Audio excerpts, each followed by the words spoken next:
What's up, guys? We're back. We're both really excited to be back. It's been a little while. Luke, what are we talking about today? Okay, so we're kind of like behind the ball, but we're going to talk about Rogue One.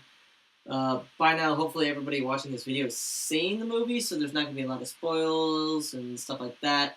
George, go ahead and start off what you like about Rogue One. I mean, obviously that last scene with Darth Vader was like, it was so unexpected because everyone's like, I honestly thought you were just gonna see him for a little bit, like the cameo. We didn't even the trailer part of him. We didn't even see that in the movie. Which I thought we were both disappointed by that, to be honest. We'll get into that later. But yeah, that Vader scene, just the way how Urso changed throughout the movie, like her character, where she, at the beginning she just didn't. There was no. She did not care about the rebellion at all. She was just gonna do her job, and then she gets that recording, and by the end she's willing to give up her life for this cause. Yep.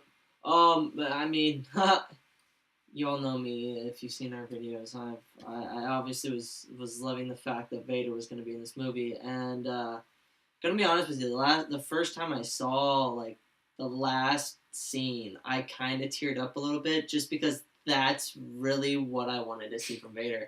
To see Vader really enforce his will, and to really see why the Rebel Alliance is so scared of Vader in the original trilogy, because I mean, when you first see him in New Hope, you're just like, he hasn't really he literally picked up a guy and didn't do anything. So that was great. I love the way they introduced Baze and Chirrut and all the stuff that we're gonna be getting with the new canon and books and stuff. Their backstories. Donnie Yen killed it as Chirrut. Killed it as Chirrut. And that final scene when he goes like this, I thought it was gonna be a lightsaber. Oh. I really thought, I was so like excited for that. Yeah, overall, Rogue One blew me out of the water. It was a great first Star Wars story. It was amazing. I loved the way that they had Tarkin and Leia now that, unfortunately, rest in peace, Carrie Fisher is not around anymore. I love the way that they did that with the CGI. A lot of people had a problem with it. I didn't really have a problem with it all that much. CGI-wise, I thought they did a great job with Tarkin. The guy, we've watched the bonus features for it, and he literally sounds and looks like him. Oh, you guys should definitely get it on Blu-ray or digital HD on iTunes, Amazon Prime, or anything like that, because if you haven't seen this movie and you're a Star Wars fan, you are doing something wrong. Really, seriously, something wrong. It's like top. It's up there for me. It's top 5 for me. It's crazy. It goes Empire, Sith, Rogue One, then Jedi, Force Awakens. Actually, Force Awakens, Jedi, A New Hope, then Phantom Menace. No, not Phantom Menace. Then Attack of the Clones, and then Phantom Menace for me. So. I loved Rogue One. I loved the way that we were promised a war film, and that's literally that's what we got in this movie. And there's no complaints from me. I love the way Gareth really handled it as a Star Wars fan to really make a movie that was so pure and so. It came up to his favorite movie, which was Star Wars, the original Star Wars. This was his baby. He held it in high esteem, and I love the way he handled it. Oh, definitely. Yeah, I don't know what else. Let's just talk about individual shots. Like, one gripe that I would have with the whole movie is that we didn't get... we could have used a lot more Vader, in my opinion.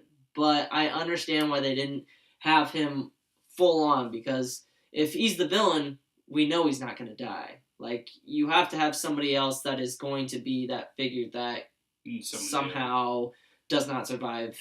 Like, we don't know what's going to happen to Kylo Ren or Rey. Yeah, so it's crazy.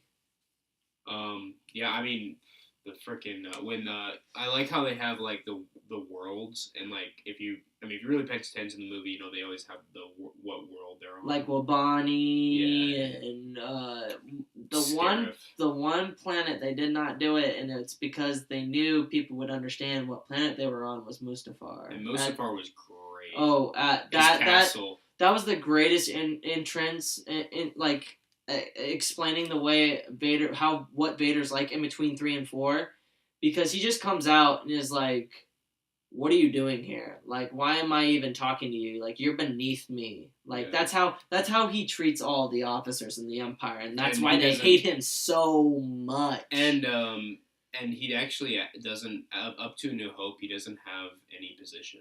No. In the Empire. He actually doesn't. If you actually read the Vader comics, the first Vader comics, which came out last summer, are in between episode 4 and 5, and these are going to be right after episode 3 up to 4. Mm-hmm. So up to Rogue One. It's going to be oh man, we got a lot of good canon stuff coming out.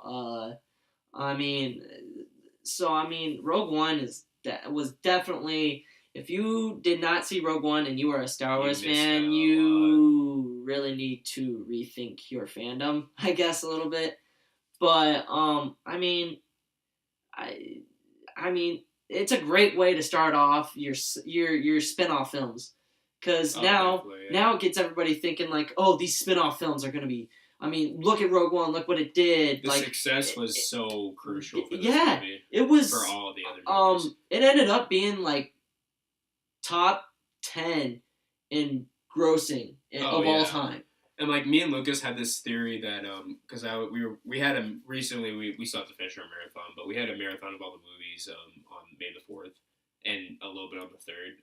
We were talking about we decided that we think that after this trilogy done, they're gonna do like 5 years of these movies. Oh, absolutely. And then I think they're gonna lead it up to another trilogy, because Disney's just gonna keep making money, and as Star Wars fans, who doesn't want to keep seeing new trilogies? Who doesn't want to see a film where they follow Chewbacca's story in between 3 and 4, or even before that, like how Chewie became so badass? Like, I want to be able to take my kids to opening day of episode 15 or something. Yeah. I mean, but they can't. My thing is, if it's a good story, tell it. Good story. Don't just give us fan service, because that's not gonna make you that money. Yeah, they definitely. I think between every trilogy, they should at least take 5 years, at least. Mm-hmm. Maybe 10. I'd say 5's good enough. But 5's pretty still. 5 you can pop out about a couple of spin-off movies, because you're not gonna. Yeah, because realistically, you could pop one out every twice every year. Yeah, if that's the way they want to do it, you can do one. You can do one during Christmas and one in May. Or in August. Like this year, we're getting The Last Jedi in December, and then we get Han Solo of next May. So. And then the next May after that, we get Episode 9. Episode 9. And it's gonna be. I mean, I'm telling you, it's a great time to be a Star Wars fan and to really get people that aren't interested in Star Wars. Like, you can kind of be like, hey, this is what being cool is now. It's not like, oh, you're a nerd, you like Star Wars, like you're a nerd. No, everybody's now embracing the whole movement of Star Wars, and it's fantastic. And they have people like me and Lucas who have been fans since we were since I came out of the womb. So yeah. So guys, thanks for tuning in. We'd like for you guys to hit the like button, subscribe, share the video. We're gonna be coming out with a lot more. Oh yeah, Actually, today we're gonna record probably two more videos. So be on the lookout for it, and you can follow me at Lord Vader 2123, or at the official Sith Council videos Twitter handle, Sith Council's at Sith Council 2310. You can follow this guy. I actually don't have my personal Twitter anymore, but I always pay attention to Sith Council. I'll probably give some on that, and you can, if you go on Facebook, you can follow, just look up George Poulos, GeorgePoulos. All right, guys, and always may the Force be with you. Always. Peace out.